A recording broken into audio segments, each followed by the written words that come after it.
Hello, all, and welcome to another episode of Your One Black Friend. I am your hostess, Jolie, and today we have with us once more our guest host, the The Cosmic Cosmic Jedi. Oh, my bad. Jedi. Snap. I'm sorry. I'm sorry. No, no, go ahead, go I ahead. started to do it this time because last time I was like, oh no, I don't want to do it. I'm too shy.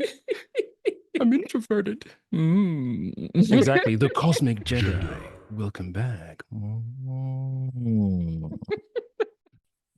My brother will be happy that I did that. There you go, there you go. And today we're going to be discussing, let me turn my microphone down so I don't blow you guys' ears out. Dark Matter. It is Indeed. now on Apple TV and also available in audiobook format and physical book as well. So I actually read the book years ago, years and years ago. And I have to say, it's not one of my favorite books by Blake Crouch. My favorite book by him is actually called Recursion. And believe it or not, they're actually working on a show about that book.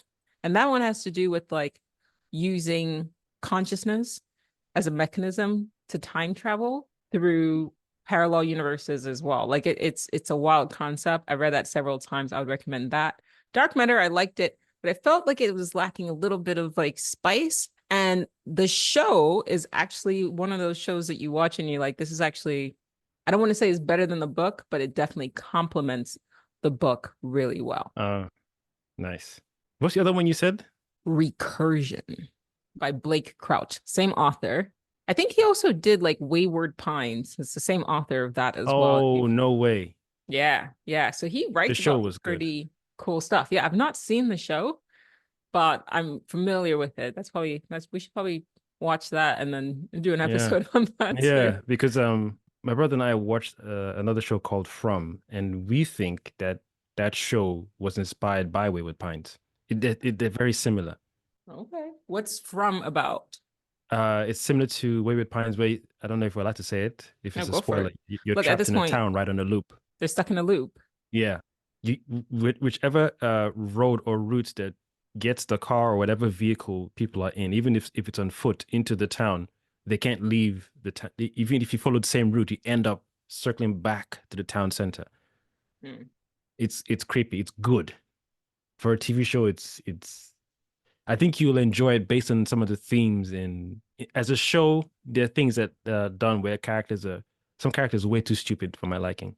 Not in the world. That world, I feel you're allowed to have one or two stupid people for 3 days roughly. You can be stupid for 3 days roughly. You can be stupid for a full week in a world where you can't leave the town and there's strange things going on. I think stupidity just leaves 3 days maximum. That's my cap. But when the characters are stupid for the whole show, nah, I don't buy that. And you say that I like this I because, think you will, the concept, yeah. but you say they have stupid characters. I don't know if I could Ignore, you can manage. You can manage, ignore ignore that. those. Don't focus on the negative. Yeah, leave those. My brother did the same thing with Dark Matter. He's like, dude, some people are making like the decision, yes, just push that to the side. It's the concept. It's the seasoning It's the for idea. the yeah, it's It's the oh my idea. goodness. Okay. All right. What's it called again? From just literally From. From. And it's on Netflix, Amazon, Ah, snap. I can't Apple. remember. I think it's Apple, not Amazon. We'll put it up here. All right. Cool. Yeah, Cool. Cool. yeah, I think Cool. it's Apple. All right. Cool. Yeah, I'll check it out. Check it out. There are two seasons in so far, and they're working on three. I think three might come out this year or next year. Okay. So it's new. Good. Yeah. Good to know. Good to know. You know what's funny? Talking about loops, unintended but serendipitous. I Mhm. woke up this morning before you and I connected, and I randomly went on YouTube to go look for something else, and I got distracted by this video called The Loop, and I'm gonna post it on my stories today. Well, whenever you guys are watching it, it won't be today. It'll be about 2 weeks ago. I've posted it to my story, and it's basically it starts off. It's a short film. It's like 5 minutes long, and it starts off. The guy gets up. He pours milk in his cereal. He eats his cereal. He goes for his run. He walks his dog. He comes back home. He does a Zoom, goes for another walk, watches TV at night, goes to sleep, wakes up again, pours his cereal, walks his dog, goes for a swim, does a Zoom meeting, walks his dog, goes to sleep, wakes up again, pours his cereal. And as you're watching it, you just sort of go like, fuck. Like, that's us though. Yeah. Like Mm, that's us. Like you talking mm. about loops and being trapped in a loop. You talked about From the show about being in a physical loop where you can't leave. And it made me think about this video where it's like we're living in a loop in a way. It's not like we're trapped in a town that we can't leave, but a lot of us are trapped in routines that are hard to leave, Yeah. you know? Yeah. And Yeah. I always wonder, like, if you took a bird's eye view or God's eye view of our lives and you watched it, what are we doing? Like, Yeah. it's the same thing. And you start to feel it. Like, some days I feel it. Like, especially when it's bedtime, it's like, okay, I have to go to bed. I'm brushing my teeth. I'm washing my face. I go to sleep. I wake up the next day and I brush my teeth and I put on my face. And then you go through the day and then you brush your teeth and you go to sleep and you're like, fuck, like, why is it, you see the sun and it feels like the sun is like a slave driver in a way, right? Oh, the sun is down. I'm serious. The sun is down, time to go to sleep. The sun is up, time to wake up. Mm, And then we have to do the same things, like shower every morning, shower at night, brush your mm. teeth in the morning, brush your teeth at night, have breakfast or have dinner. It's the same thing. What are we having for dinner? What are we having for dinner? What are we having for dinner? And you almost want to break your life up into different days and, like, split screen it. And it's like somebody like syncs all of your days together and your voice is just all at the same time. It's like multi voices. What are we Oh having for my dinner? Like, gosh. That's cold. I know if That's you think creepy too. about it, huh? That's cold and creepy at the same time because it reminds me of that Fox News clip Ah, they had. That yeah, yeah. where all of the anchors are saying the same thing. Yep, and This different is news extremely channels dangerous for our society. This is extremely dangerous for our democracy. This is it, but that's our life anyway. right in front of us as well. No, I had the same feeling the other day. I don't know. It was twice. Something happened to I thought it was my computer and I was watching a video. I wasn't really looking at it. And then I think I let the video play. I'm on the phone. A minute into a 4-minute music video, it glitches and starts again without me rebooting or refreshing the page. I was like, okay, that's weird. Then when I went to bed, there was I think I was so tired, but there was a white flash, and I woke up thinking, okay, did I just dream having the flash and going back to bed again? And I felt like something had changed or something had altered. I was like, no, I'm definitely dreaming. I'm too tired to even try and process it right now. So I slept and woke up having that same feeling like, okay, there's no way I'm aware I just got my shit looped now because I would like to go find out who or what did that twice in the same evening or night versus the YouTube thing and then going to bed and thinking, okay, something did just happen, especially with the flash. I was like, I'm too tired to try and process. I just went back to sleep and woke up thinking I would forget that feeling or experience, but I remembered it clearly. Like, okay, it's too much for me to even fathom. I just let it sit there in the back until I'm ready to deal with it. Once So again, yeah, talking about synchronicity. taking God's eye view and looking at I like all that, by the way. the whole picture. Thank you. I'm left wondering how many people out of 7 billion people on this planet, how many people had that same exact feeling that you just described on the Mm. same exact day at the same exact time and then just brushed it off because, like, we don't communicate that. Like, how many people are simultaneously having really weird experiences like that? If there's like a glitch or something, and even if like 300 million people out of 7 billion had that same experience, Hmm. how would we know? If you don't communicate, you're right. We're not communicating. And most people would have a feeling like that and then just dismiss it like, okay, I'm tripping like that. There's no way that that happens Yeah, yeah. because we're programmed not to take those things seriously, or we are programmed to dismiss it. We're programmed to not take when our colleagues tell us things like that, not to take them seriously. Mm. So we could all simultaneously be having really weird glitches in our reality experience, but because we don't talk about it, or we're so afraid of being thought of as crazy, then we don't know that this is actually something that's happening to us collectively or could be happening to us collectively simultaneously. And there's no way to communicate that yet. Maybe in the future, people will become more open minded as we start to more and more question the nature of our reality. Mm-hmm. Mm-hmm. And then maybe somebody will come up with an app where everyone will be plugged in a way, hopefully not Neuralink, but just a regular app where if you have like a strange experience, you just push a button to report it. And then maybe we can start to see what's happening. And then imagine like heat maps in a way where you could go, okay, in the United Kingdom at about 7:30 p.m., people in this area had that same experience. Mm. That then starts to give us, once again, a God's eye view of the collective, of society, of us, like what's actually happening. Mm-hmm. Like using AI or Yeah, using technology to give us a better understanding, not just of each other, but of what is actually happening in our world. I agree with you. I think getting used to that conversation is one thing, and maybe not even maybe eventually being able to do something about it directly, not like wishful thinking and whatnot. I can imagine.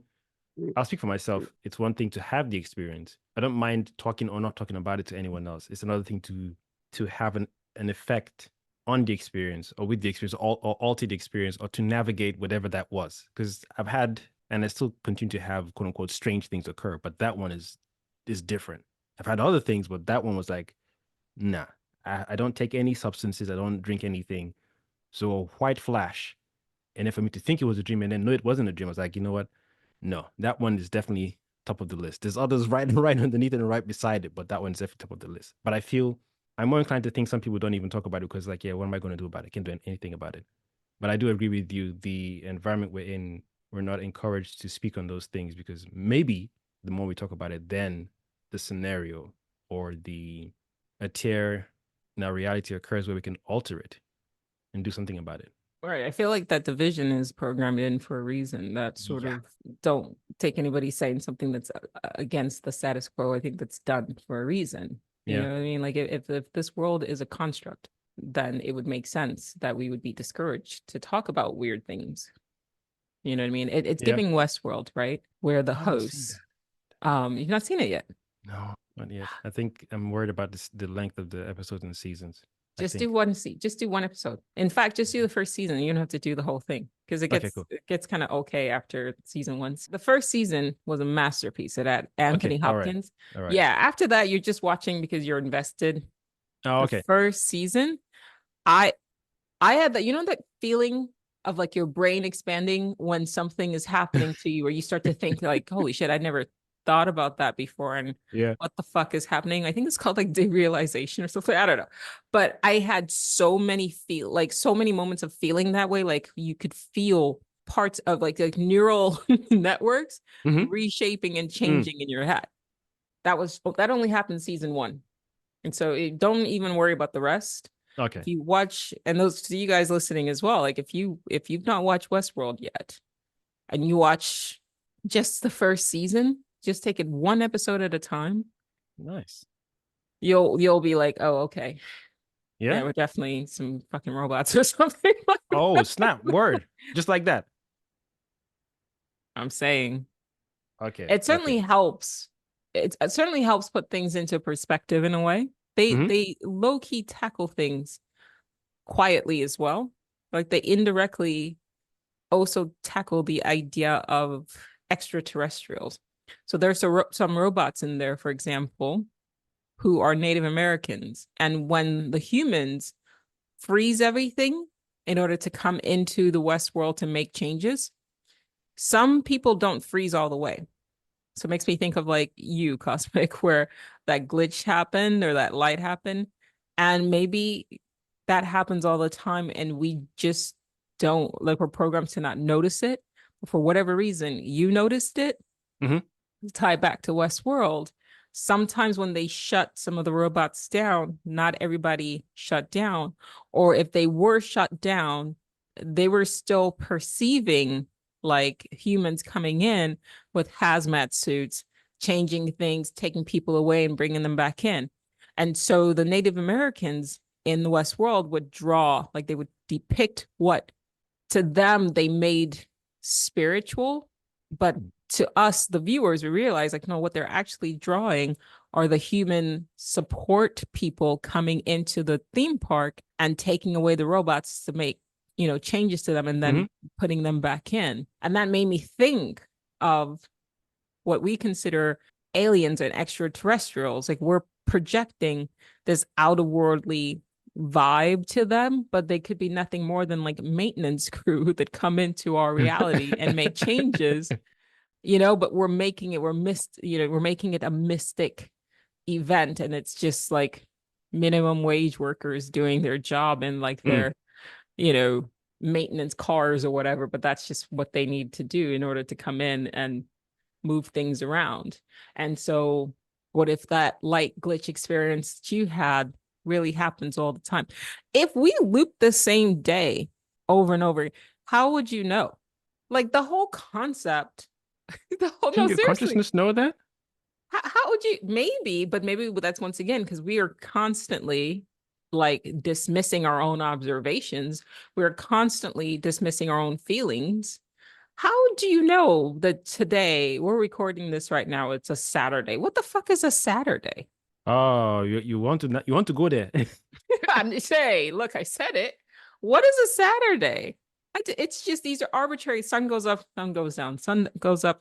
Sometimes we say things like, "Oh, it's Saturday." It doesn't feel like Saturday. It feels like Yeah. Monday. Or maybe Yeah, I don't maybe it doesn't feel like Saturday because it's actually fucking Monday. get out of It town. sounds weird. No, but it's a thought I've been having for a very long time. Oh, Trying to figure really? out how. Yeah, it's dude. That's why I said I'm not sure if I want to go there.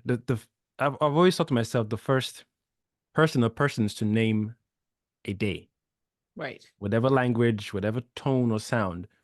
How do to map out the orientation of the sun, the cosmos, the cycle of a day, night, a full day, and then to even designate a day and then the second day, a third day to the seventh day and say this is nah. I used to keep that thing to myself a lot because if I mentioned that to my parents, say this guy be like, you don't smoke something to finish. What did you shack? I used to contemplate that a lot, like to do that, or were we told that, or were we just is that programming we're ingrained with? Like there's a thing I used to say, I don't know if I can say it on this. Can I cuss in your show? Yeah, I cuss all the time. I say that I was gonna stop trying to cuss as much. You and me both. You and me both. Um, I was ever taught in school or at home that incest is wrong, but I know innately that incest is wrong. How I Right. know innately that incest is wrong, I don't know. So with that knowing that I know incest is wrong, it's the same way I know innately, I think innately we've come, we're made here with some knowledge of certain things. Otherwise, it becomes too specific. Why even bother to name a day? Are you doing that for your own sanity, or but then again, if you're naming a day, and the day loops itself, how I guess you could say seasons, right? So you know the seasons are different. Then do you allow the seasons to go through before you realize it's a full year? Let me time out on that one because my brain is about. Now we come back to that. Interesting point what you're saying there, because from what I'm understanding, is that there are things that we intuitively know. We don't Mhm. have to be taught, right? You Mhm. intuitively know this is wrong. Obviously, it's Yeah. built in. And there's things that we intuitively feel. Like sometimes you intuitively go, it doesn't feel like the day that it's supposed to be, Mhm. right? And you can make the argument that, well, sometimes if there's like a holiday or something like that, then it kind of shifts things forward. But then what about those times when there's not a holiday and you're just like, nah, like this feels off? And then what about when you talk to other people and they're like, yeah, it doesn't feel like a Saturday to me either. And there's been no bank holiday. It just, everyone's kind of saying the same thing. Yeah. Do you pay attention to that or do you dismiss it and go like whatever? And what happens if we stop dismissing this stuff and just start making notes to it and just going, well, maybe. And it's the same thing with seasons, right? This whole thing about, and I'm not, this is not a comment on, I'm not about to like let go of my personal hygiene. Like I'm going to keep brushing my teeth twice a day. I'm still going to like shower every day. But I did just yesterday have this, and we'll get back to talking about dark matter. Okay, guys, Mhm. sorry. But I did have the thought yesterday about like a day because the amount of times that we actually stay up awake just Mhm. seems arbitrarily short. You know what I mean? And I've kind of wondered, like, is there a way for me to trick my brain to pushing it so that I'm not living a 24-hour day, but maybe I'm living like a 36-hour day instead? Because it just things feel horribly inefficient that I've got to sleep the 7, 8 hours a day. That's a long time to recharge my battery, my body's battery, so to speak, right? Like if our cell phones needed 8 hours to charge, like, or your car, I think a car is better. I don't know Mm, how long an electric car takes to charge, but the human body is much smaller than a car. And yet the amount of time that we need to be asleep, or so we're told anyway, mhm. in order for us to have a full day of productivity, and then we're crashing like halfway through the day, it just feels weird. Like, why do we need so much time to recharge? And then why, after sleeping for 6, 7, 8 hours, like after being up for 4 hours, 5 hours, you're shutting down again? What is time? And then even that 4 hour window, how do you know that that's actually 4 hours? Yes, we have an arbitrary thing on our wrist that just ticks, ticks, ticks. But Yeah, yeah, all yeah. that's There you doing go. is it's not actually measuring time. It's just something that's ticking every second. You can't measure time. Your watch doesn't measure time. It's a mechanical thing. It's just going to to space time is another dimension. This little Hmm. thing on your wrist or your phone cannot measure another dimension. It's just something that's going like this. That's it. All your watch does is tick, tick, tick. Einstein said that the time is relative. That is true. So the analogy he used is like, 10 seconds. I believe I'm saying this properly, but he said, put your hand on the stove for 10 seconds. Hmm. That's going to feel a lot longer than, let's say, 10 seconds with somebody that you really like. I'm misquoting that, but he's basically saying, like, depending on what you're doing is how time flows. So time is this thing Yeah. that you can't really measure by a mechanical sort of ticking device, even though Yeah. we think we have this control over it. Like, I don't know if we realize how fucking arrogant, how fucking arrogant we sound when we think, oh, we can measure time. You see this with even people with ADHD. Like, I'm really bad with time. Today, like my husband, we had somebody we had to interview, and I was like, I'll be there in 2 minutes. And I'm terrible in time. I can't conceptualize 2 minutes. Sometimes I'll spend what I think is 5 minutes doing something, Hmm. and it feels like 20 minutes. And sometimes 2 minutes in my head is actually 10 minutes to Not him, to be. or like to the rest of the world. And I'm saying, like, I genuinely feel like people, particularly with ADHD, have a different understanding of time. I think that society Mm. forces us into this box of like, no, this is how you have to do to show up, and this is on time, and this is 15 minutes. And I feel like people, like just neurodiverse people, are outside of the box, and they're really going like, listen, like, guys, like, no, like, I can't, I'm perceiving time as it's actually flowing, and you're trying to force me into this clock time that's not a true measure of time. And I think that that's why a lot of neurodiverse people have issues with this concept of time, because it's not an adequate measure of what is actually happening, in my humble opinion. I'm trying to figure out if there's a correlation or connection between you and I both love Doctor Who, right? Yes. I want to see. I don't know if you're a Marvel fan like that. Doctor Strange? I've seen the films. Yeah. Okay. You had messaged me earlier on saying you were ready, and I said, give me 20 minutes, right? Obviously, it took longer than 20 minutes.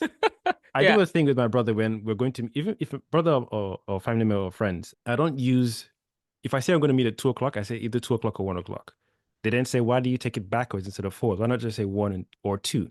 I'm like, it makes sense for me to say two, or I could end up being there at one.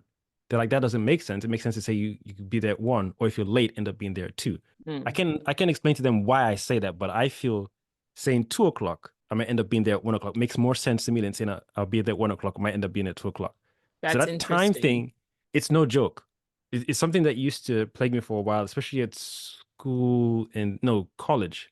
I think college and then uni. He's not really good with time, but that's not going to be good on your resume. What? And I'm like, yeah, you guys are weird. I don't know how you view time very differently. And you guys are too fixed with this early thing, early rise, especially the 8 hour thing. I'm like, our bodies are different, minds are different. Like my brother can sleep, like you said, 4 hours, for example, and he wake up next day and he's good to go. You stay awake late. Like me, I can do the same thing as well. I've got this little thing where I'm trying to work on a t-shirt slogan, Night Owl Academy. That's when I feel I do like peak things, design ideas, and they come during the day, don't get me wrong, but at night I'm like Batman, I'm like, okay, cool, what can I do now? That's what I actually dislike when I'm in a particular environment where I can't record podcasts or videos. So I'm with you on that thing with time for sure. The measurement thing, I don't grasp, I guess. I'm trying to figure out the correlation between us as beings and the environment what we're in terms of this planet. And then I wonder if we're still connected to whatever time space continuum as neurodivergent people, that we have that experience with time or relationship with time compared to other people. That's why I asked about the Doctor Who thing, because I'm very time travel is one of my sweetest experiences. So time travel, Doctor Who, Doctor Strange, anything to do with time and the grand scheme of time, it's my sweet spot. So when you mentioned that timekeeping thing, it's been a plague for a while. Oh, you can't keep time. He's always late. I'm like, I had to eventually just dead that and say, I show up when I show up. Seriously, I show up when I show up. If I don't show up, then if I don't want to go, you guys are not coming. And don't try to convince me to come. So it's interesting you said that. I wonder where that truly comes from, because you and I have mentioned the whole thing about being watchers as well. So I wonder if that's coming from where being outside of this construct, we know that. So to come down here and play that childish game, for lack of a better term, it irritates us. Like, we know where we're from, and it's not an ego thing. We're just giving you the perspective, and to come here and then play that is it's irritating. Yeah, go The on. Sorry. concept of time only exists in this dimension. So a fourth dimensional being would be above time, outside of time. Time is something that is a construct. It began with, quote unquote, began with the beginning of this universe. And that's just physics. But there's nothing that can exist. There's no such thing as time outside of this reality. So if you take a multi-dimensional being who is intuitively sort of a nature or a native rather of a timeless reality, and then Mm-hmm. you try to shove them into a 3D construct, it's almost like you're in a suit that's too small, or wearing a shoe that's about 3 sizes too small. And Mm-hmm. yeah, you're playing the role. You're like, okay, that's fine. Like, yeah, this is what I'm doing. But every once in a while, it you do feel the discomfort of like it doesn't feel natural to you. Like, what do you mean I've got to show? Okay, like, and I'm trying.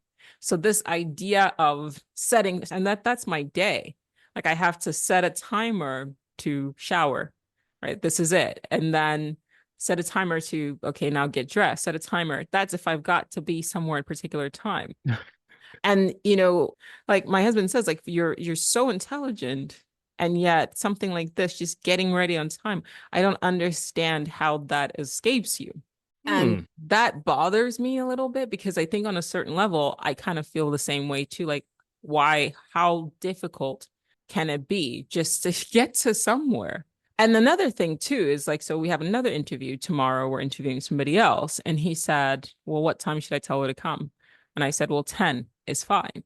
And he was like, I don't know if you'll be ready on time. I'm like, I'm up at 5, 6 o'clock. Like that's 4 fucking hours. Like I think I can swing it. But he obviously knows that maybe it might be difficult for me. But what I said to him was set it for 10:30, because for whatever reason, if it's a half hour, I'm more likely to get to that thing on time than if it's a whole hour.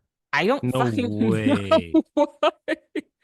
I don't know why, but if you set it for 7:30 or 8:30 or 9:30, that half hour, something about that half hour makes it easier for my brain to shoot for and break up the time than a solid, like a whole hour. Clearly there's something happening, and a lot of neurodivergent people are like this.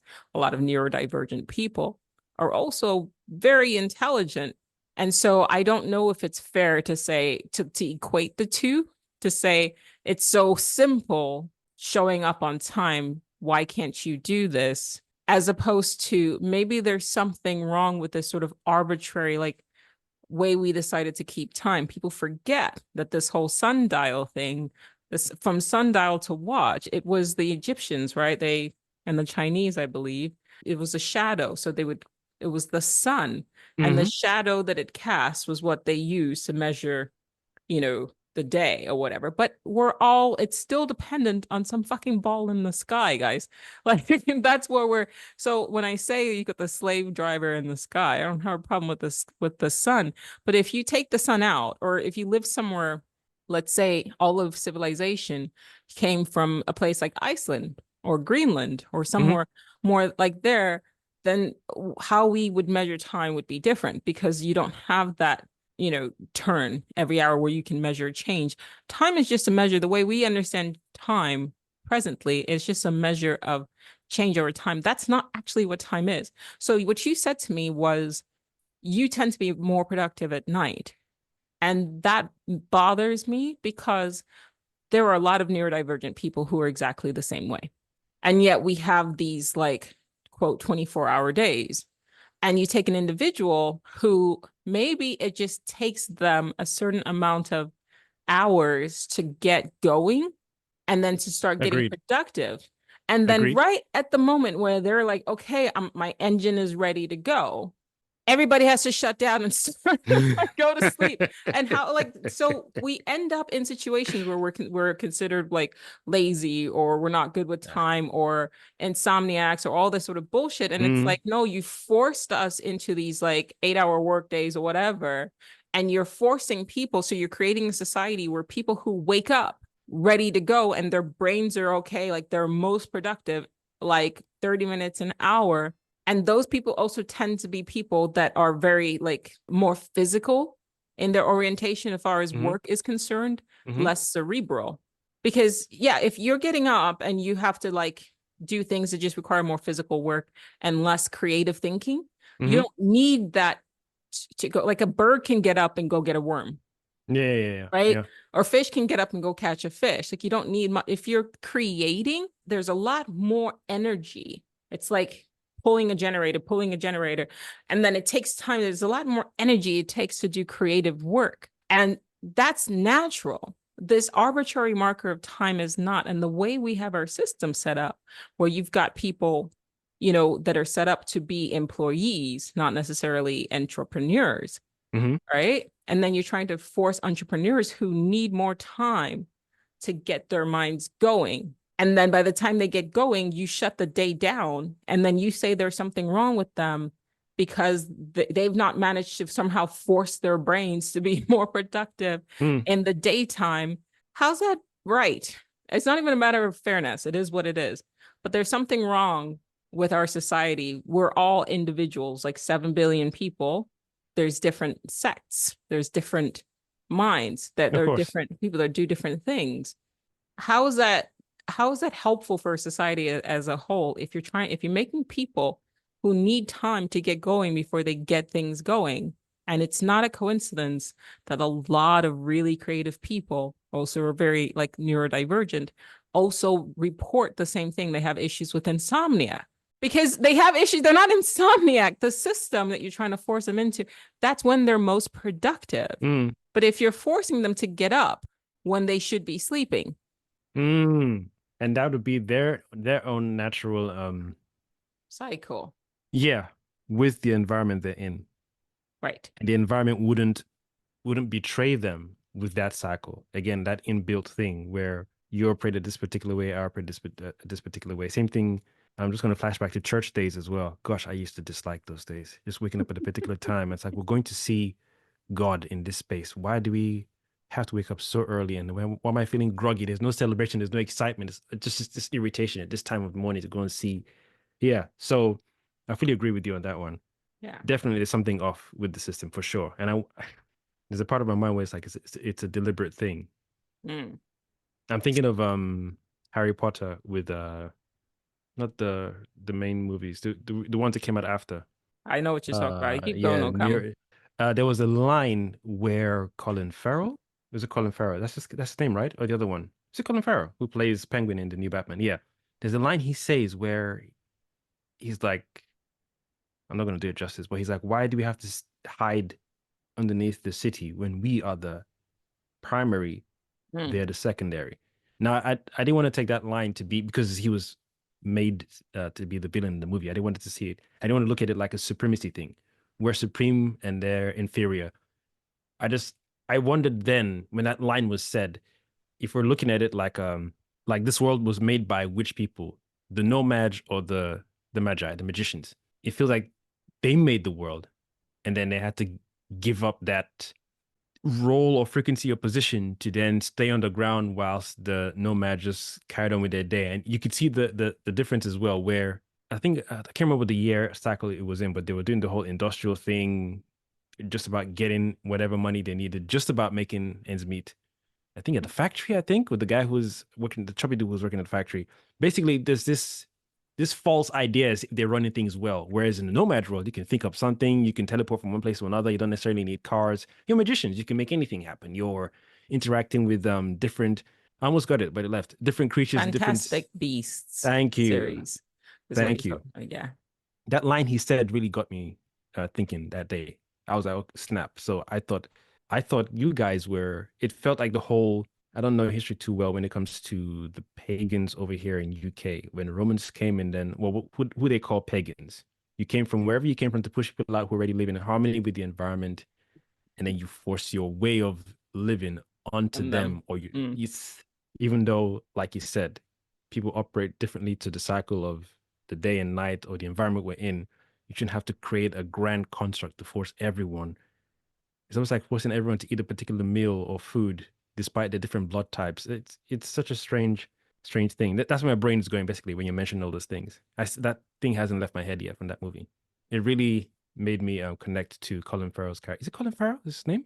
The guy who plays the villain in Fantastic Beasts and Where to Find Them. I mean, they changed them a lot. So if you It's can't, it Colin was different Farrell actors. because But he was a good villain. well, it's always interesting that they always cast the villains as characters that you probably would root for under normal circumstances, but then they Yeah, make them evil. You get what I mean? yeah, Like, yeah, yeah, yeah, like, yeah, why yeah. is it you gotta kill people? Like, I understand his point and it makes sense. Yeah. And I agree with you, like it's not a supremacy thing.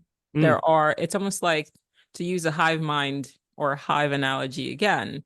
Yeah, you've got the hive and they sort of perform their function. You've got the mm, worker bees, and then you've got these bees that do this, and then you've got these bees that do that.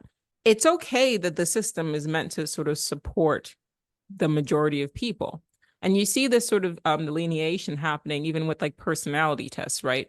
You take mm, like Myers-Briggs, for example, and they'll say like it's like 50% of the population is this. So there's an acknowledgement there mm, that yes, there are majority of people that will fall into this category. And then these are this is what works for them. But then there's also an acknowledgement that it gets smaller, these other specifications, like you get smaller and smaller people. And then in a Myers-Briggs test, like they know that you can't make like an INTJ, for example, force them, the I being an introverted, and put them in front of the class and have them talk to people. That's not what they do. That's not how they work. They work well with each other. They don't, but I'm sorry, they work well on their own. They don't work in large groups. Like you can respect that. You get that understanding in psychology. But for some reason, society is rigid about that for the rest of us, right? For mm, just our daily lives. And I mm. have a bad habit of that. Like if I'm talking to a friend and I'm like, they're up, like it's like 1 o'clock, 2 o'clock in the morning and they're working, I'll be like, you need to go to sleep. But I got to stop doing that because they actually don't. If that's when they feel like they need to be working, then let them fucking work. If anything, what you should be pushing is just make sure you sleep in, Yeah, yeah, yeah, like yeah. sleep until you're ready to wake up, because Yeah. it's not when you're waking up it's the issue. You don't have to wake up at 5, you don't have to wake up at 6. Put a sleep mask on. The only reason why I wake up at 5 and 6 like here is because I travel back and forth to London, so my mind is still acclimated rather to like England time. So Hmm. 5, 6 o'clock my brain thinks I'm still like it's 2 p.m there. So somehow I've like hacked my brain in a way. So it's like, okay, that's fine. So that's how I've been able to manage that. But it Mm. also requires me to fly 11 hours every month. It is what it is. But before that, I used to actually have a really hard time going to sleep on time and waking up, quote unquote, on On time. time, And yeah. there's that word again, on time, like a Mm. slave to time. But if you find yourself where you have a hard time falling asleep at night, but you can sleep better during the day, then just get like a sleep mask and close your curtains and then like just adjust. Create a schedule that works for you. To go back to your Fantastic Beasts example, Mm. it's interesting because the people who do run the world in a way, and what I mean, I don't mean it in like a conspiratory way. And I mean it more in the sense of like entrepreneurs and business owners, like they tend to be people who work better on their own, who are very creative, who need a lot of time to get going. So at some point, you have to take a step back and go, okay, I'm not a worker because look at my body. I can't go to sleep at a particular time and I need to get up when I feel like it. So I've got to figure out steps I need to take to get out of the rat race because I'm just not built for that. And instead, what this is telling me is like getting where you fit in type thing. This is telling me that I need to be more of an entrepreneur, more self-employed, more working for my own self, more. And that's just how your body functions, how your mind functions should tell you who you are, not society. The society is going to force you because they need as many workers as possible. So it's going to try to force you into that life. And that's fine. And like you said, it's not to say that you're superior or anything like that. But if that doesn't work for you, you'll feel the discomfort and let that discomfort be your guide. And then you need to start figuring out ways that you need to move to make it so that you can sleep, wake up, and work at a time construct that works better for your mind and the mind that you have and the body that you found yourself in as a reflection of who you are. So optimizing your schedule to you and your life to you, if that makes sense. Yeah, for sure. Work in progress. Always. Definitely work in progress. Even when I do my YouTube videos, I find that I still feel it's the environment I'm in, but I'm learning to record more daytime now, despite having good lighting. Well, lights broken now, but the previous lighting I had was good enough to record around 5, especially being here in UK. Sunset is early or earlier because of the time switch, and then the seasonal change. So autumn to winter. Winter I tend to record around 5. And even now that it's summer, I'm like, okay, we start recording videos around 2 p.m., 1 p.m. That's good enough. We've already done what we need to do prior to that, and we're set. Maybe just watch 1 or 2 YouTube videos, catch up on a few subscribers or subscribed accounts, and then start recording. I find myself now, I think for the 3rd, 4th week so far, I'm catching myself setting up my camera at 5. I'm like, I want to pay attention to that time. The number, yes, but the feeling, I'm like, I don't know where that's coming from. Even when I go to my mom's and stay for a while, I still roughly 12, 1, I'm like, okay, I think I could set up. But then I prepare the whole thing in my head. And then I've recorded the video in my head. By the time I set up the camera, it's about 3, 4 p.m. I'm like, maybe tomorrow we'll start again. So back to your point earlier on about the whole loop thing. I'm really mindful about that. I'll try better next time. We'll try again tomorrow. We'll try again tomorrow. As if it's almost as if I'm trying to test myself as the loop master and to see where I switch, change something in the loop, kind of like Deja Vu with the Matrix with the cat that came in. And that's one of my favorite movies as well with Denzel Washington, Deja Vu. Beautiful movie. That was a good movie. It's an old Yeah. movie. And see, I'm tempted to say, listen, if you always find yourself doing something at one particular point in time, and maybe that's just let it go. Like just do it at that time then. Do you know what I mean? Instead of trying to force yourself earlier, like if that's when your body is like, no, like this is when we want to do it, and just fucking do it. Because I'm telling you, you'll feel it. Like you'll feel it. And there's already so much like, yeah, there's already so much like just for me, I always feel like just the paint. I feel like, okay, I've got to get up, I got to shower, I got to brush my teeth, I've got to do all of these steps and then paint. And then what happens is I get caught up doing all this stuff and then I don't get to paint because in my brain, I just felt like, well, this is what a normal person does, quote unquote normal. They wake up, they get ready for the day, they go and they work. But I'm not normal. So I can paint a painting in a week if I just get up and go work, do the work first, and then do the bullshit after. Do that particular work. Okay. You know what I mean? Okay. Yeah, so yeah. I work better if I just literally get up, use the bathroom, go paint, just shut the door and work. Then once that's done, then I can go and do the other thing. When I'm on that schedule, I'm productive. But I spent months, I'm telling you, losing productivity because I kept trying to adapt to a typical work schedule, which is, hey, I'm going to work. Before you go to work, you've got to brush your teeth, take a shower, do all of that. get ready for the day, and then work. What my brain ended up doing was it actually switched it and said, listen, pretend that when you went to sleep, you just took a 6 hour, 7 hour nap. And then you woke up and now you're working. You decide when the day is done and that you're starting the new day. Once you're done with your work, when you shower, that's what starts your day, not the sun. Now that I feel like I have beef with the sun right now, like fuck the sun. But maybe this sun, but not the other suns. Well, yeah, it's this one. But I like that video, by the way, you sent me with the sunflowers facing the other way, but that's a whole other conversation. But it's like it's a certain level of like just straight up rebellion. Like, no, it's like when the teacher goes, like the bell rings and the teacher goes, the bell doesn't dismiss you, I dismiss you. Yeah. It's the same energy, right? Like the sun isn't gonna determine when my day ends and when it begins. If I get tired, then fine, I'll go to sleep. It's the same thing with eating, right? People get up and they go and they have breakfast. Then it's lunchtime, they go to have lunch. And then it's dinner time, they go to have dinner. And they're moving like their clocks. And it's like, you guys realize that this whole concept of breakfast, lunch, and dinner was created to make it so that you were efficient slaves. Like, I don't know how else to phrase it. That came about with the Industrial Revolution. Stop eating first thing in the morning if you're not fucking hungry. Very true. Right?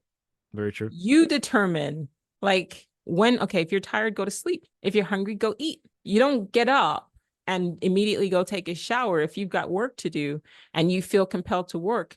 Okay, fine. You get up and then work. And then when you're done with work, then you go take a shower. But you need to be able to construct your life in a way that allows you to be free and no longer a drone in a way. To free to go with flow. Go with flow. Let flow be your sun. Let your feelings, let your intuition be your quote sun, not this arbitrary light in the sky. I don't have a problem with the sun. I'm just saying. The sunflowers ain't even digging the sun. Yeah, the sun, like, fuck these sunflowers. What you mean? What sun? Where you at? I'm gonna face this way. Exactly. You know what I mean? Please. Yeah, because it goes back to the time, 2 p.m., 3 p.m. Why? Maybe for you, it's just, maybe your body just needs 6 hours of waking time and letting something marinate before it clicks in for you to then do the work. So now you're fighting against the construct and the rhythm of your natural rhythm to fall into this arbitrary like timer that society is trying to force everybody into. Why? I have a feeling with like technology and stuff like that, or maybe we'll be able to kind of really be free from that. Because even when people who have started working from home, they're reporting the same thing. Like the time if I can just get up, put my pajamas on, sew my pajamas on and just start working, I'm actually more productive. I've heard people saying this, instead of having to get up, get dressed, put a suit on, get in the car, drive to fucking work, and then start working. All that time is wasted getting ready. They can get up, have a bowl of cereal if they need to, and work straight till 12 and be more productive than had they showered and done all of that before getting into work. More people are saying this, which tells me that there's more neurodivergent people out there than society is taking into consideration for. Maybe society doesn't care, but then we have to. Hell yeah, we definitely have to. When the recent X-Men 97 came out, I was convinced. I'm now convinced that Stan Lee and the other crew and squad, despite the allegory for X-Men, I'm convinced that the subcode for X-Men and mutants and superpowered beings is neurodivergence. I'm convinced fully. Even with Harry Potter as well, because Fantastic Beasts and Where to Find Them, it just felt like the magi and magical people are neurodivergent people, and they're having to play the sub role to neurotypical people. Hence the contract being so against us. You could say directly or indirectly, especially what we're all drawn to, whether it's concepts or real things that are made to look like it's make-believe movies, shows. It's the dots are just the connection is too grand. The more and more I'm connecting the dots, I'm like, yeah, it's not even a conspiracy, or might be. It's definitely for sure. I'm just now seeing it. Hence the connecting the dots. The connection is just becoming more clearer. X-Men came out. I was like, yeah, this is definitely about neurodivergent people. you're actually talking about different allegories. Yeah, of course, allegory. I'm not going to take it away from how people feel when they connect with the X-Men, but for sure, I'm like, nah, Stan Lee and those people tapped into something. And even recently, I started following a lot of groups on Instagram to do with neurodivergence and the years of suppressing, for lack of a better term, to use the X-Men term, your mutant abilities, mutant powers.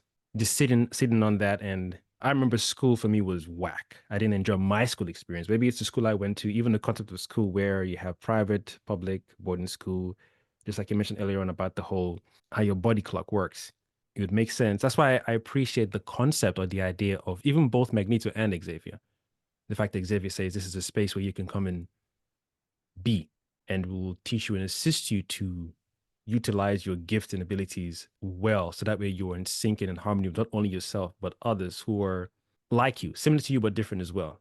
And then on paper, despite the different ages, just for the fantasy scope of it, that is a formidable team. I know your strengths and your quote unquote weaknesses or your current capabilities at this current age, despite our practices in the danger room. We go to the battlefield. We're not going to fight and die. We know each other's moves so well. And if I see a metallic entity or being, I know who to pull on for my team to deal with that. If it's a liquid being, that team, that family, that unit, that's a formidable family because we're working together to understand each other and ourselves. We go outside on the stage, people are like, yo, don't fuck with the X-Men. Them motherfuckers have you mess your ass up. Them boys, they got psychics on them and they be reading your mind. So you can't. When I just thought about the concept outside of what we're given for the comics and the cartoon and whatnot, just seeing it on paper is like, yo, this is beautiful. You're taking your time to learn, whatever age you've come in, 50, 15, 5, a mother who can handle the child, a mother who didn't want to have the child, a father, so on and so forth, or even parents who've come in and say, we suppress our powers, our child has come out and he or she's a mutant, we need a place to be.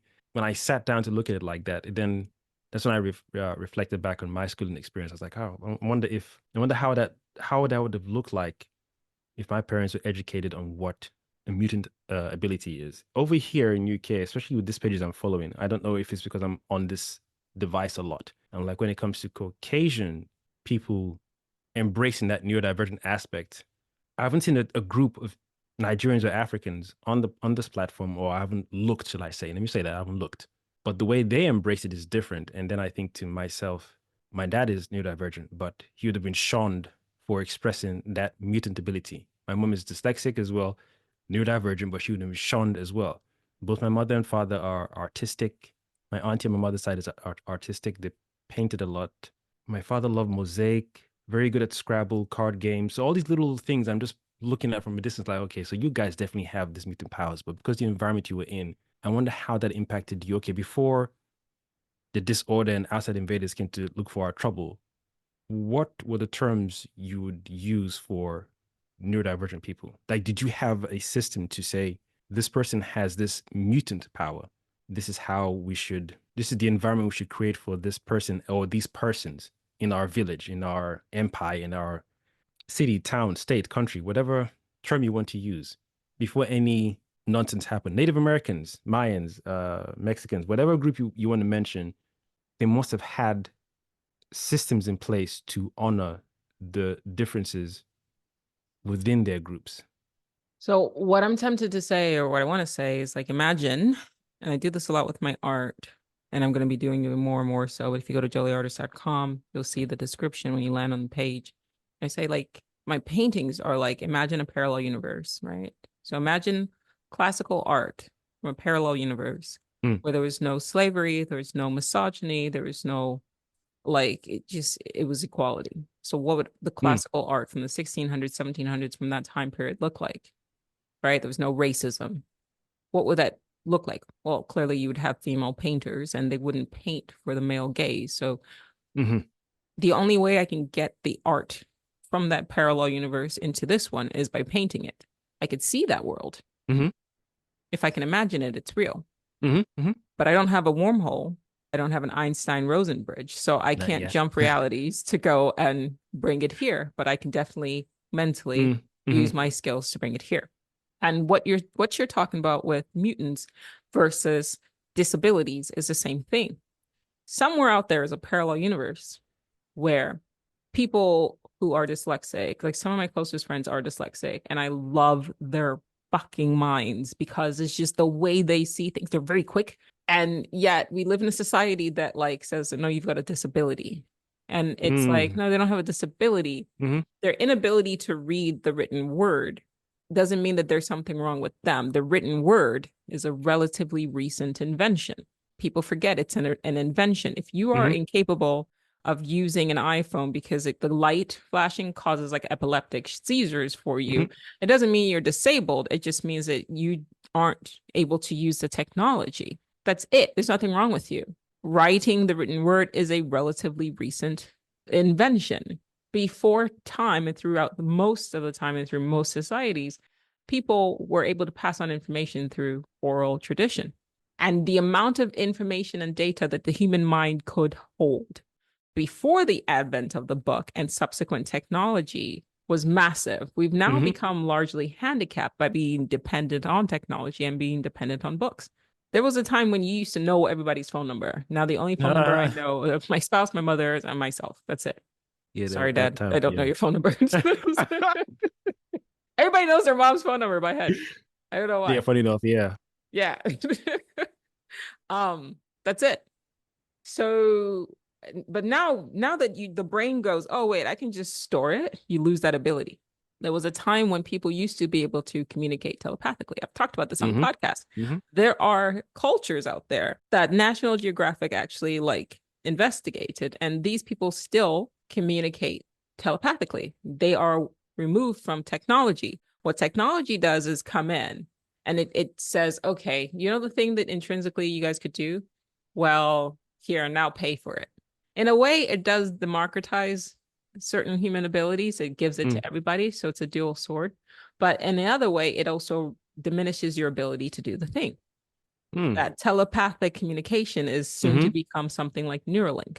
So to go back to what you're talking about, where imagine a world, and this is just me rephrasing it, imagine a world where people aren't considered disabled for being to have from having ADHD or having Mm. minds that psychologists would call it ADHD. It's just a different type of mind Mm-hmm. that is adapting to a construct that was created for the collective called time, and amongst all these other things. Mm-hmm. That's just how they are.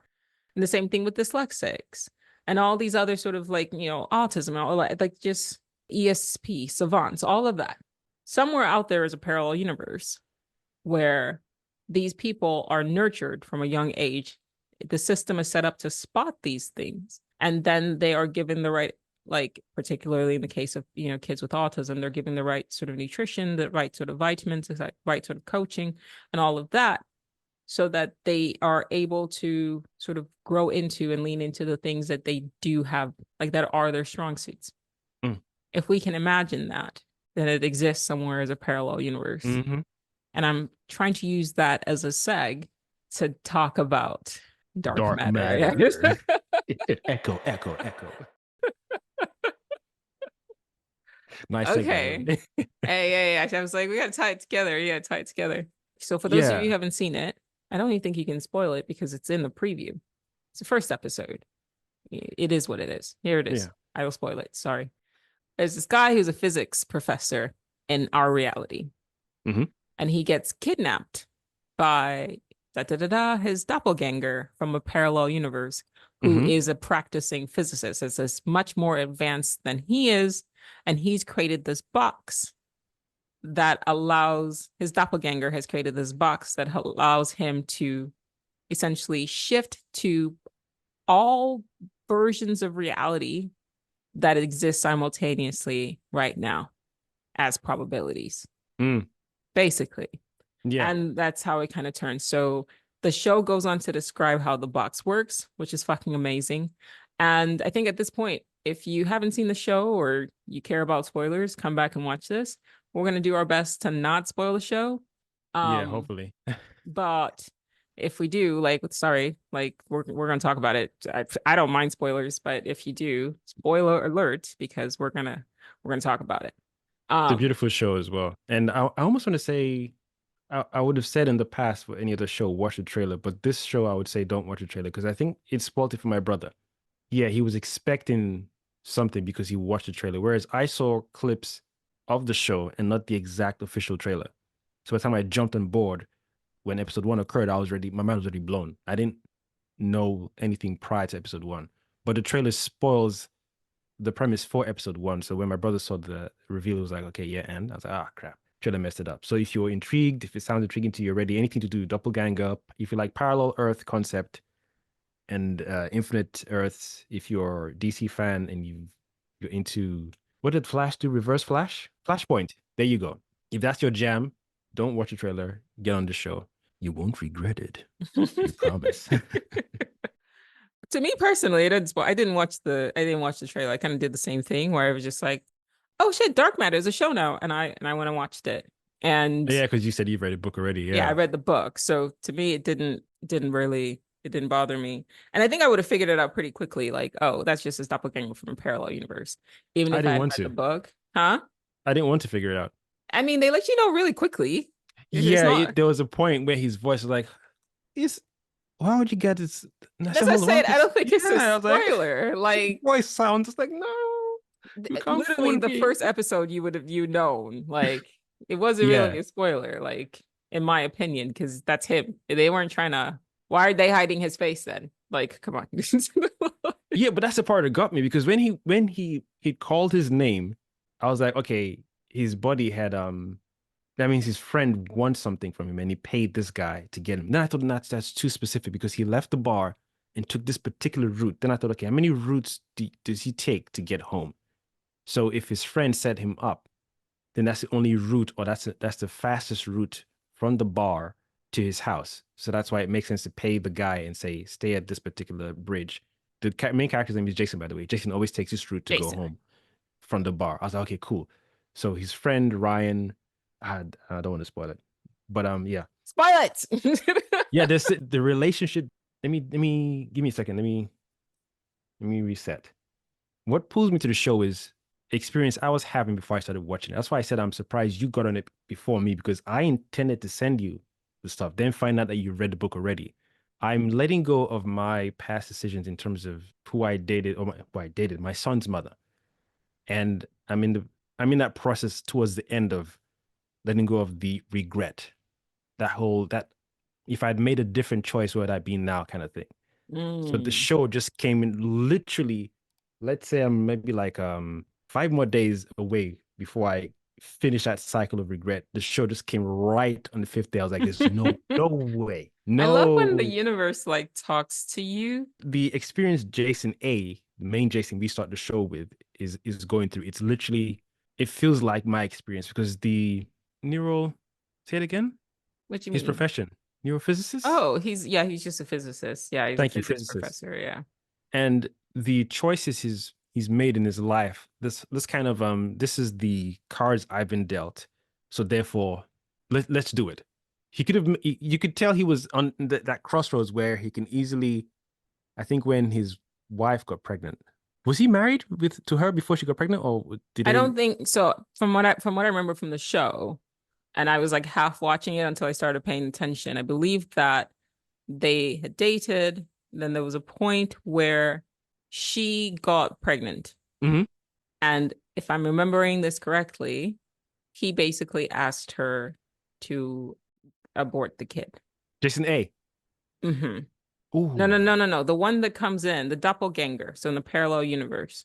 Oh, okay, cool. Okay, Yeah, makes sense. yeah. I was confused. Whereas the main character, he was like he did it the right way. Like they got married, they got pregnant, and then like she wanted to have, kids and they wanted to have a family together. And so that was what, and so the reason why Jason B, the doppelganger, comes to our reality is because it was at that moment where he He's essentially fucked up. That was what yeah. caused the divergence, where he chose his career over being a family man. And so he wanted to go back to that moment, that what if moment of what if I would have stayed with her or not done the commercial physicist thing and won all these accolades and things like that. What if I would have just been a family man? So that's why he came back to that reality that didn't split off or that went Mm, in one direction. And then hmm. he essentially kidnapped his self that was living that reality and sent his ass to his His reality and then reality. So they took did a swap, over like parent swap. his Yeah. life. Yeah, his parents swap, but like a really fucked up version of it. Yeah. And then he took over his life. The part that threw me off is, and like as I'm watching this show, I'm like asking my husband, I was like, hey, yo, if I show up, actually, I asked my daughter this because I'm like, I know immediately she'd be like, that's not my mom. You know, because you gotta ask the question, like if your child, or no, if your child showed up and all of a sudden they just started moving funny, would you know? If your partner showed up and they started moving funny, would you know? Because to tie it back to the beginning of this episode where we talk about shit happens and we just be dismissing shit and people Hmm. don't take things seriously, that's the only way something like that could happen. If you're just continuously dismissing something and the idea of something fantastic, like somebody from a parallel universe, inventing a box that allows you to shift realities and has essentially taken your husband and taken over his life. I'm not a normal person. I'd probably cross my mind first if Okay, like my that's partner showed up. but with the way your mind works, I agree with you because I was going to say the same thing about Daniela. Daniela. His wife's name is Daniela. She's an artist. Right. So someone who paints or creates art in any way, shape, or form taps into infinity to bring whatever they're bringing here. She stopped for a while, but what you are in your For genome, sure. in your codex, is what you are. Whether you take a break 2 years, 4 years, 5 years, that's your prime. That's that's your central seed, and then it sprouts to different things or roots to different things, but that's still your core. So I agree with you on that level where I was like, nah, at some point you got to figure out real quick. And you shouldn't be too because the way the show is going right now, she's getting hints and clues, but they're trying to link it to one of those depression, stress, whatever. He quit his job, blah blah. Something is off with his characteristics or his mind, rather than this isn't my husband. This isn't the Jason I married. Something. I'm like, if you married someone who's a physicist and he must have had conversations with you about parallel Earths and all that You, stuff, you because don't get it. Stop. Come on, you married him and you don't know. like I Watch happen out. to be a combination of the both in the sense of I am an artist, but I also like study a lot just on my own time. Obviously, we've had these discussions, the podcast, the Yeah, so book. you would know quicker than anyone else for sure. It put it together. Yeah, I would be like, wait, what the fuck's going on? But she was married. She's an artist, so she's already, you have to, by nature, think Mm, outside the box. And in fact, in the parallel universe where the main character goes to, she's painting him. Remember? There was like, yes. and she was saying, Jason like, B's world. Yeah. yes. And she was saying, like, well, she's talking about how things change depending on your choices that you make. And so, on some level, there's a version of her that is recognizing that, like, they were supposed to be together Mm, because she did a whole exhibit about him. And then they end up having a discussion. And actually, he reveals to her, like, yeah, I'm from parallel universe. And she's mm, the only one who believes him. So hmm. that's like wild to me that, okay, so they got that. And I understand the story has to happen. But your husband, that every day you're waking up and you're looking at him, it's not like this is a one-off where they loved each other and it didn't work out, which is the parallel universe version. Hmm. Yeah.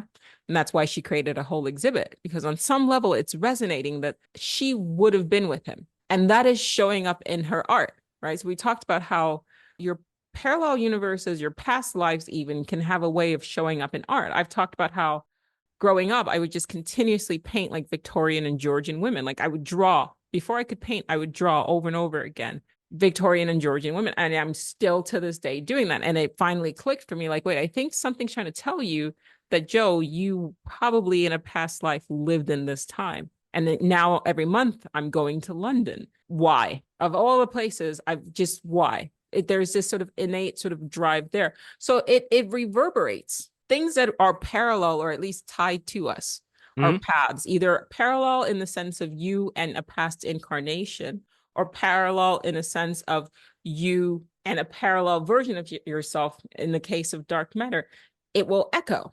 It will echo through Mm, your life and it will mm. seep through into this reality through your subconscious. Whether you want to dismiss it or not, that's on you. But to me, if you pay attention, this world gives off a lot of clues. So Yeah. what threw me off was Yeah. like, bitch, how you not know that's not your husband? Do you know I what I think they're mean? writing it in it for the sake of the show, yeah. Because you're Yes, right. The other Danielle is yeah, they do give off this, especially Jason B's world where the doppelganger came from. Shit, another spoiler. They started getting close again. I don't know how long the breakup was, but that connection is still there. And like you said, the fact that she's painting him is drawing from that parallel, just like you were saying as well. You're drawing from parallel Earths into this current reality. It's the same thing she's doing. So it's like almost this fixed. There's a fixed thing within all of our Earths and doppelgangers. Despite our slight unique differences from each Earth, there's still a central unique or uniquenesses or unique fixed connections or unions that we'll have. The fact that Ryan is still his friend in a different Earth, I'm surprised they didn't make Leighton his best friend, like a revert. Well, they did, didn't they? Jason B's world, They did. Leighton's closer to him than Ryan. Yeah. And the one thing I did notice is that they only changed, aside from the hair color for certain people, Ryan is the only one I noticed so far that had a physical appearance difference than anyone else. He's chubbier in Yeah. Jason B's world, yeah. But I'm looking forward to seeing what else they could tap into. For me, it's a beautiful show. My brother doesn't really dig it like that. I think it's that whole the what if thing. It's still reminding me of Doctor Strange for sure. And funny enough, Loki series, I'll say season one, and then the TVA thing. Any Marvel fans out there will know that TVA thing where branches split off in time when someone makes a different decision. Even Avengers, Infinity War, and Endgame had that whole time travel isn't going back in time. And this, if you make a decision, it splits off to another reality where there's an alternate. And here's the thing that Yeah. I talked about this on the book. I'm going to talk about it often on the podcast. They keep saying, so the many worlds interpretation keeps saying that when you make a decision, the universe branches off. And I think they have it wrong. The Hmm. universe doesn't branch off because of you. The universe doesn't give a fuck about you. That it's not reacting to you. You branch off. So that makes sense. Your consciousness branches off. Think of the universe as a Ah. tree. The Hmm. branches, all of these sort of near infinite, I don't think it's infinite, but all of these sort of near infinite realities exist. You, as a conscious observer, are traveling down a highly probable branch. Okay. Now, if you make a decision, it's almost like, and I always use this analogy and I'm going to keep using it. It's almost like one of those choose your own adventure books. Once you make a decision, the book doesn't like branch off into a different direction. You turn the page and you go to page 65 or Mm. whatever, but it's already there. So it's your consciousness that gets transferred to this reality experience. It's your consciousness that actualizes a particular reality experience than the one that you were on, the one that was most probable. Obviously, you can't do that for a show or a book like Dark Matter because you want to have that sort of explanation to fit the fiction. Mm. However, the idea, and I've always taken an issue with that, the idea that the universe kind of branches off based on something that you do, it doesn't make any sense. There's like over 100 billion human beings that have ever lived. So if I drink tea versus coffee today, the universe is going to branch off. No, all of these realities exist simultaneously as probabilities. And the show does Mm. do a good job of that because when they're in the box, it has all of these doors. So how is the universe branching off if all of these doors already sort of exist in Yeah. potentia? Yeah. It's not the universe branching off, it's you. Even when they're walking down, you can imagine it as a tree. Imagine they're walking down the hall. You see what I mean when you're watching the show. Mm. And then the doors kind of are on the side. Well, Branching out. their Yeah. paths, if they walk this way and you trail like a line, it's their paths that are branching off this way and their path. But it's them going into this reality, going into this reality. Right. And they also have to take a particular drug before they even get to Yes. experience that car. Yeah. Yes. Yes. And so the question becomes, so when it's branching off, if the universe was splitting, so this is the contradiction Hmm. that is, if the universe itself is splitting, then there wouldn't be a version that could like interact with each other. That's kind of where I get kind of like, what's happening there? That needs clarification. Does that make sense? Yeah, I Um, think it's a language, and I think it again, who is describing what they're describing based on their perspective. Almost feels like is it deliberately done or they just know what they're talking about? I don't know if they don't know. I think what the author is doing is he's taking something like the many worlds interpretation. We live in a world where if a quote unquote expert says something, you're almost not allowed to challenge it. But we also live in Mm. a world that a lot of people who figure things out actually end up being people who aren't experts. They're people who have been outside of the field and they're able to see like the forest away from the trees. Whereas when you're too much into it, you kind of aren't seeing what you're missing. It's like kids will point things out because they're new to this reality. Like my daughter, I'll never forget this. One time she had 2 different socks on and I was like, Dora, go change your socks. And she was like, why? And I was like, yeah, that's true though. Like nobody's going to see it.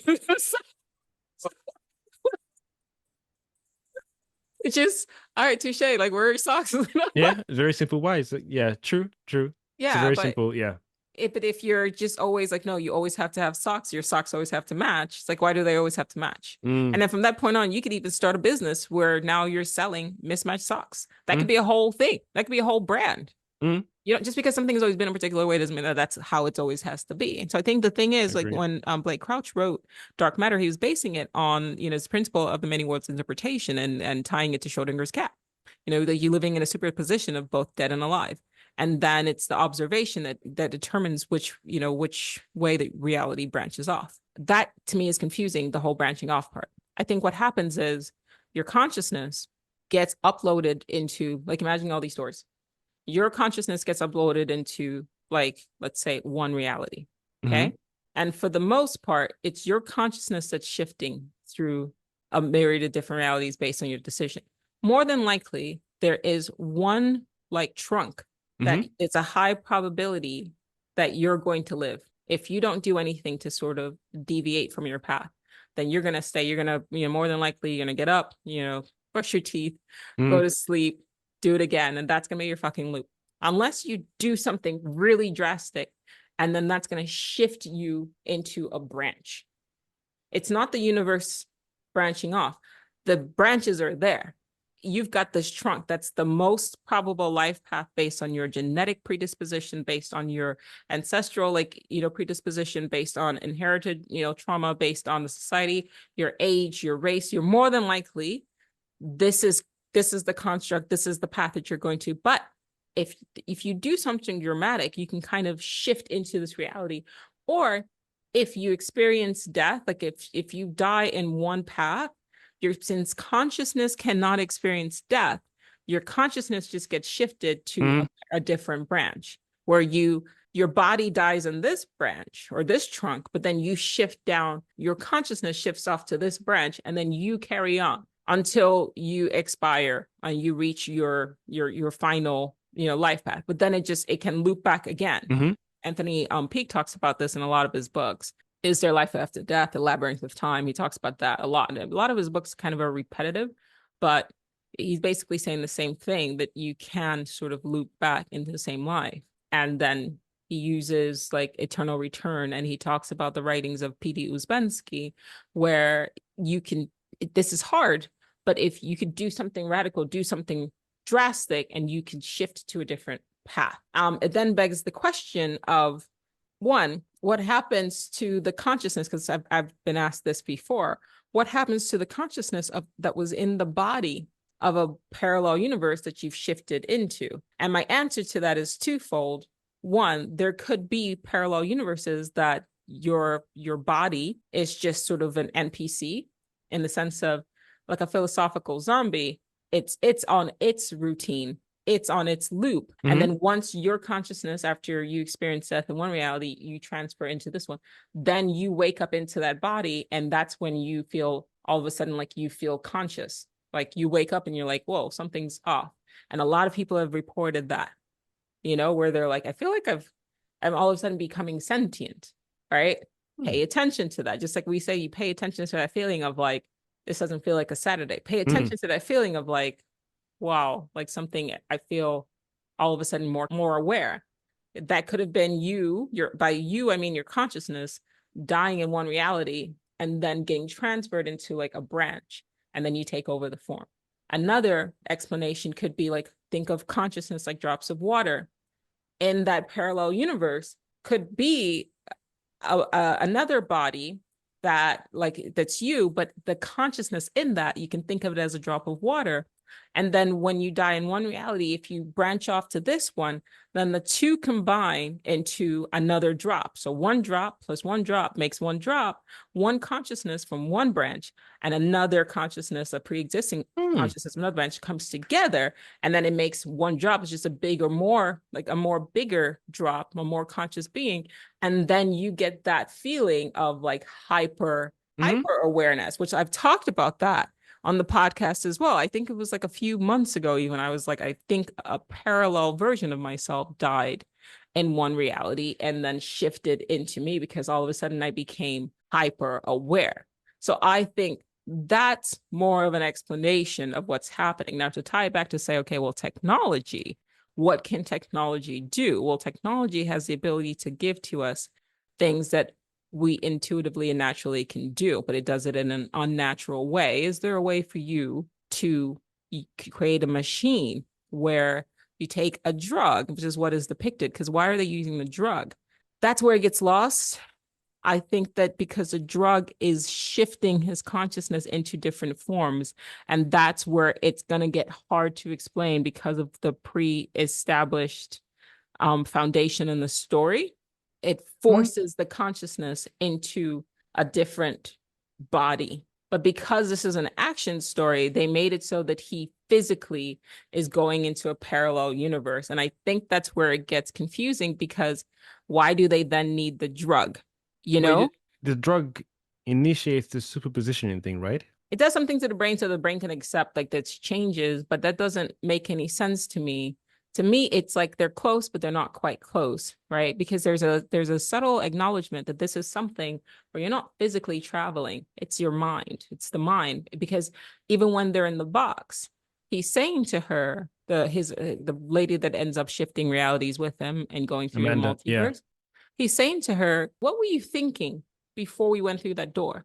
So there is the subconscious, understanding that this is something that's a mind. This isn't a physical thing. We don't live in a material world. Like we live in a material world, but the fact that it's material is an illusion. It's energy. Other So particles, like I get atoms and exactly. Energy is matter, matter is energy, E equals MC squared. So what the author is essentially alluding to is that this is something that's happening on a conscious level. And he does a great job. He does a better job of pontificating or explaining this in the movie, not movie, it's still a book, but in the book Recursion, because with Recursion, it's the mind that's being shifted. And Recursion came after Dark Matter. So I think what happened was Blake Crouch had to think, probably came to the same conclusion that we're talking about now, because when he writes about time travel in Recursion, it's happening in the mind. So the physical form is staying where it is, but the mind is traveling through different realities. Which is what we do with daydreaming and whatnot. Well, I say which is what we do is people like daydreaming. Daydreaming, out of body experiences, all of that. So that's why I like that book better, because that made more sense to me. Because then you can also time travel by shifting your mind back and forth. So not only are they shifting back and forth, they're also shifting to like different realities in the book Recursion. And like I said, that came after Dark Matter. And that was a better book for me to read, more enjoyable book for me to read. But you can't have an action book about a guy being kidnapped by his own parallel self based on the premise that I've just discussed. It's just your consciousness. You almost need something sort of physical. The other explanation is that the way you could enter into parallel universes is instead of using this metaphysical box that requires you to take a drug that then access your mind, is just using a wormhole or like an Einstein-Rosen bridge. That allows for travel between parallel universes. And that would allow you to send something material from one reality to another. That would have been a better explanation, because then it's like, imagine I'm going through like these, you have all these sort of paths like branching out, but I'm on this path, but then I don't want to like go here. I want to get from, usually a piece of paper is a good way to demonstrate this. Yeah, hold on. Oh, the good old space theory from point A to B. You don't draw straight. Instead of going a line, you just fold. You bend space. Yeah, and then so the bridge goes through it, and that's sort of in a way a weird violation. Get it? It's a weird violation but that's how you end up with doubles.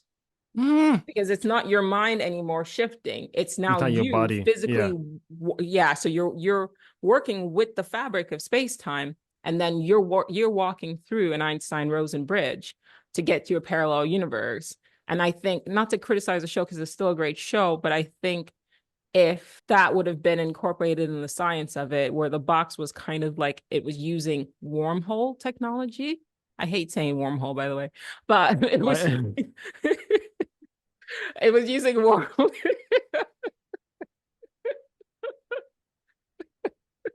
Oh, It's now a you got mistake. it in my mind. But if that Uh, was what was being used, that would make more sense. It's like Back to the Future. I've made the mm. argument in videos before where I'm like, he's not going back in time. What's happening is he's actually, because they're using a wormhole technology in the DeLorean, what he's doing is he's actually jumping to parallel universes. That's why when he comes back to the future, it says Lone Pine Mall as opposed to Twin Pine Mall. Oh, because of the one tree was knocked down or something? There was a That is tree. the Yeah. idea that, Mm. okay, because he knocked down a tree, then he came back to the world. But what that told me was, by when he knocked down the tree, he actually ended up sort of closing that space to get back to his own world. And he ended up essentially shifting, like he you know how they say when you travel back in time, don't change shit because it's gonna change shit. Butterfly effect. Yeah. Yeah, my theory is that if you go back in time and you change things, you don't change reality itself. What you do is you close yourself from going back to a particular timeline. Ah, the particular point you can't. Yeah, yeah, yeah, yeah, yeah. So Yeah, if you alter so something, then it's just a different. you're the one, yeah, you're just stopping yourself. So like if you go back in time and you squash a bug, by that act, you're actually shifting yourself down a different timeline. Yeah. You're not going to change the whole reality, the whole universe. The universe doesn't give a fuck about you. You're not that serious. Like, you're not that important, right? What you're doing is, by that action, you're just shifting yourself to a different reality now, where yes, you still have access to the past and the present and the future Hmm. of that reality, but you've closed yourself off. So now you created, like, you didn't even create anything. What you've done is just shifted by that action. You just shifted your consciousness to a reality where now there's no dinosaurs. Whatever the consequence of that act, it's the inverse of what they're depicting in Dark Matter, where by him not marrying the woman, he veered down a different path. It's more or less the same thing, but like deep it.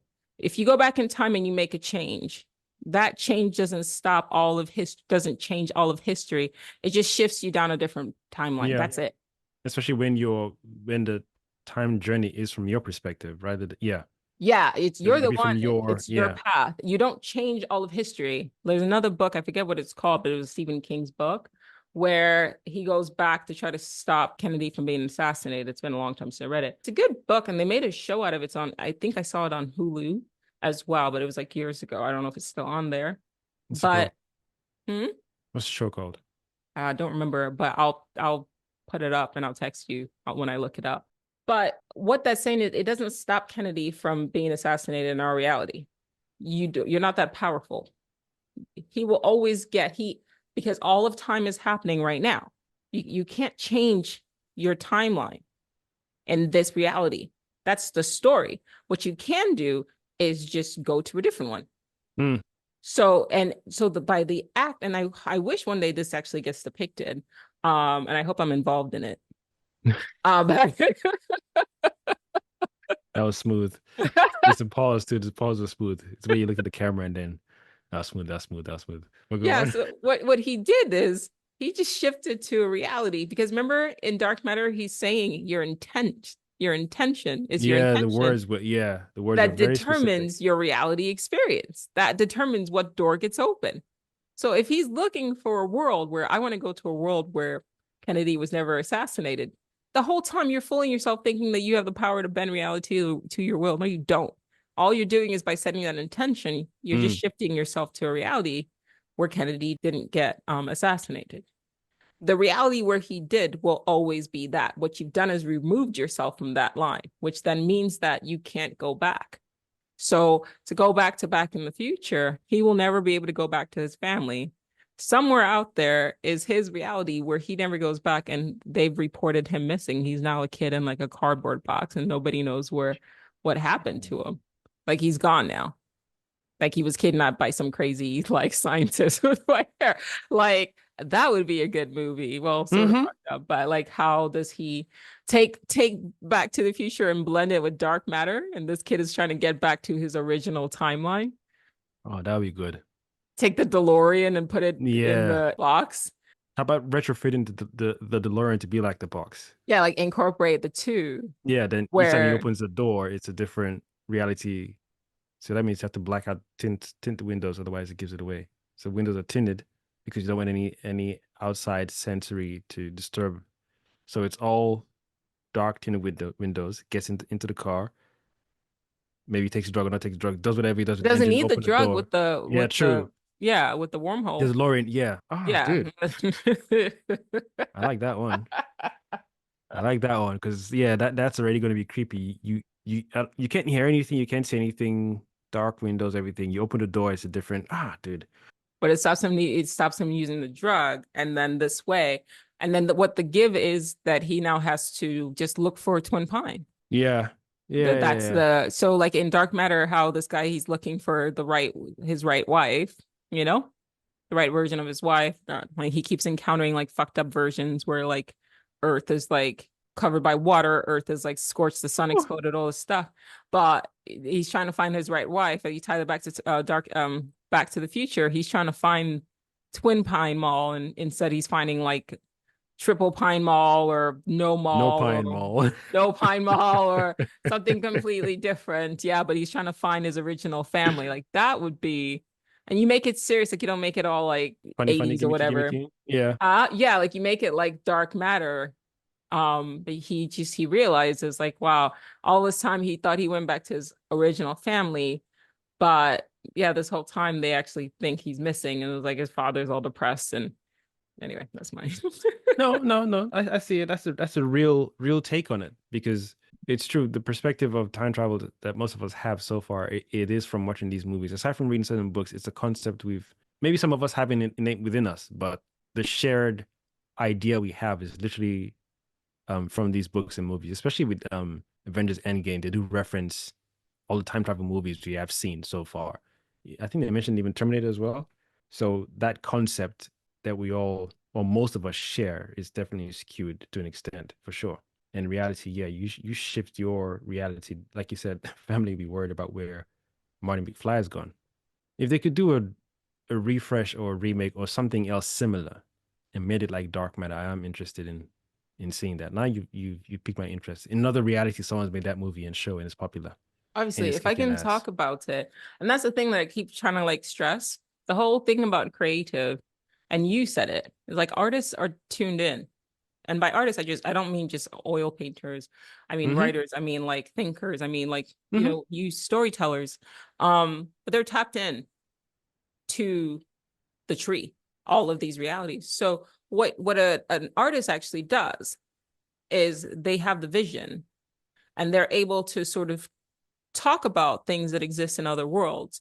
And then what they do, they're alchemists in a way, is that they're pulling it Mm. into this reality. Yep. Yep. Nothing can be created or destroyed, only Mm-hmm. modified. Mm-hmm. So if I'm telling you something, I didn't create it, or I should say, our definition of what it means to create needs to be corrected. We need to reevaluate the definition of what it means to create, because it gives you this expression, this idea, not expression, but you get the idea of like creation means that you're taking nothing and you're making it into something. And that's not how creation works. If you're a Mm. religious person, go back. It says like in the beginning was the word. So there was something. It wasn't nothing. Or you can make the argument that it meant in the beginning was sound. Well, sound is a Mm-hmm. kind of energy. Mm-hmm. And then from there, the Bible specifically said that the spirit of God was moving across the waters.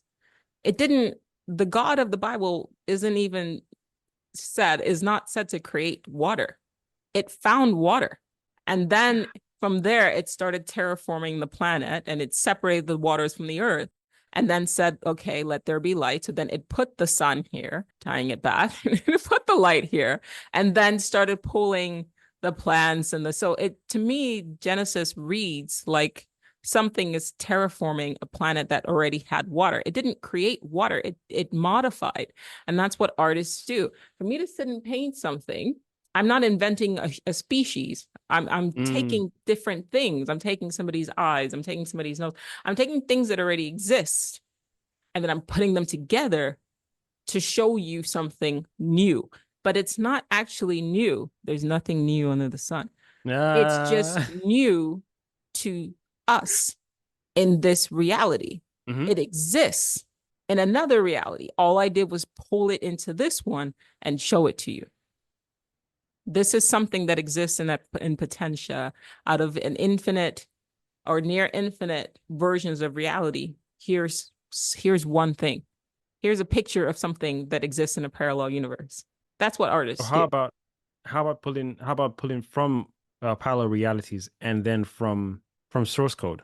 But even the source code is part of the essentially that holds everything. So if you think of it like a program, or if you think about it like it's no, you're right. Not separating it as yeah. It's all. It would have access to all of it. It sees all. It knows all. It's aware of all. It holds all. It is all. It is all. Yeah. Yep. So then you can tap into the all. The all is mind. The universe is mental. You can connect to the mind of the universe as you being a micro mind or fractal of said mind. And then from there, you can sort of pull things into reality. Whatever it is I talk about, whatever it is I see, I'm not inventing it. There's no such thing as creation, unless you define the creation as the act of just pulling things out of other realities into this one. That is how I would define creation. It's being able to bring into our reality to make real, materialize here in our reality, something that already exists elsewhere.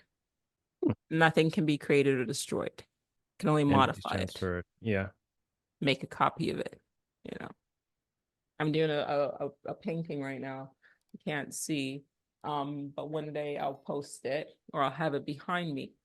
The clouds are pink, the mountains are blue, the earth is orange, and the cacti are like a violet sort of bluish color. The sky is green. I want people to be able to visualize is that my green and your green may not look the same. We're just assuming that we're all seeing reality the same way. Right? The fact that people have a different color eyes or color iris, and then people are colorblind, that is already a clear distinction that no. Exactly. We cannot be viewing it the same way. We're not seeing it the same way.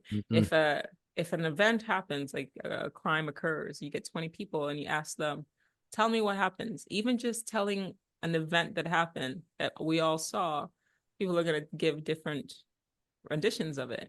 And then I said this to my friend. He's European. He's English, and his ancestors were all English, and England has no sun. So you need to tell me that for 200,000 years of human evolution in a place where there's no sun, you're going to see things the same way that me, 200,000 years, my body, my DNA that has adapted in Africa, a place of constant sun. We're going to see trees the same way. Like your rods and your cones will not have adapted, as far as your ancestral line, your DNA line, your rods and your cones will not have adapted or evolved there's no way in the exact same way that mine. The foods that your ancestors ate, because of a place that's just mostly cloudy, you probably didn't have. You're not eating plantains. You're not eating egusi soup. You're not eating, but you're eating. What are they eating? Like potatoes, and that's gonna make your even your eyes, your rods and your cones, and how you see color, and have adapted to see color over hundreds and thousands of years.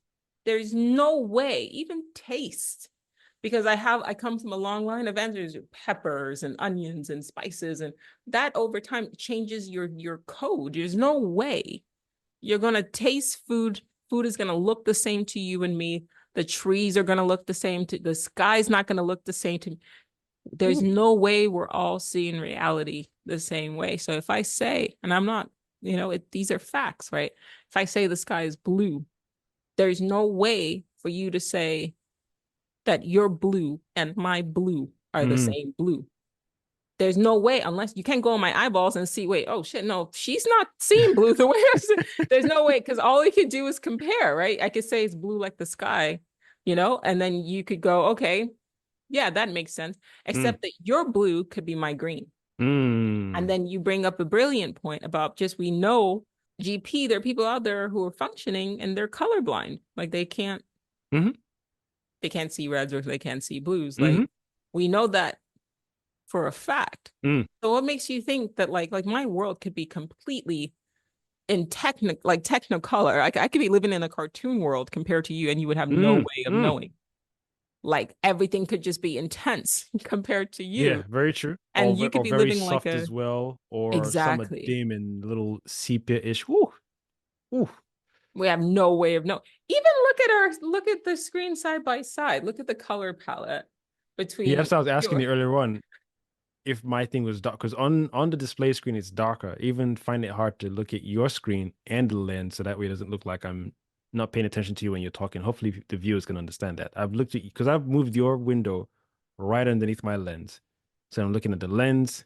It's like I'm looking right at you and whoever's watching, even though your window is right here, and your colors are popping right now. As in reds are reds, blues are blues, and mine is looking a little dull. I was like, are you sure my thing is coming correctly on your screen? Because I don't know. It's looking like it's old school here. Yeah, my color is very mute. and But that's that's how the screen just is translating it compared to how you're receiving it on the other end as well. That's exactly. And then you want me to believe that our eyeballs are all nah, doing the exact nah, same nah, thing. nah. Impossible. Doesn't even make sense for it to be doing this. Then it spoils it, to be honest, because then same thing. It's funny enough we're saying that with humans, same thing with the animals, birds. Bees Yeah, are always a good one. Yeah. flies, ish. Stop it. Dragonflies as well. Stop it. No, no, Yeah. no, no. It wouldn't make sense. It wouldn't make sense. The frequencies are all completely different. That'd be dope painting too, yeah. Like do a painting like a flower, fracture it the way like a bee would see it, or the way like Oh, a dragonfly would see it, and just do it like series of that. Anybody got time for that? But it would be a good idea. Maybe I'll try it. Maybe I'll try it. Right now I'm just on like how are we seeing color? Do you know what I mean? And then how does I got shit to do. But the way you dismiss that, I literally went on that high and you just said, I beg, please, there are things to be done. Come back down, come back down, come back down. Calm yourself, calm yourself. Don't mean I'll paint it. Maybe AI will do it. Whoever, if you want to paint, paint. Great idea, but paint. Anybody got time for that shit? That'd be a dope project, to be honest, because I was just literally trying to visualize how the dragonfly would see colors and flowers and whatever it's interacting with, and even human beings and gadgets and devices and musical instruments. How almost like a episode from Heroes, where there's a character with a superpower to see sound frequencies and everything was given up from musical instruments to the car beeping a horn or children playing and the colors each sound and tone was given off. Yikes. Yikes. That's another dimension right there. Mm. That's why I mentioned Doctor Strange earlier on. Doctor Strange and Multiverse of Madness. When they were going to different realities, just the color spectrum on one or two of the realities was something else. That's what I think that's the one thing, aside from the look and the aesthetics, was the tone of the colors. They used to differentiate when they were slapping through the different realities. Yeah, that'd be awesome to paint. We could give it to Constance though. She might like that. That's his friend, Constance. Yeah, I should have. I just said it so not. You could give to Constance. You don't give to Constance. I pity your soul. I apologize. I should have said to the friend of mine online. Yeah, it's all right. You know.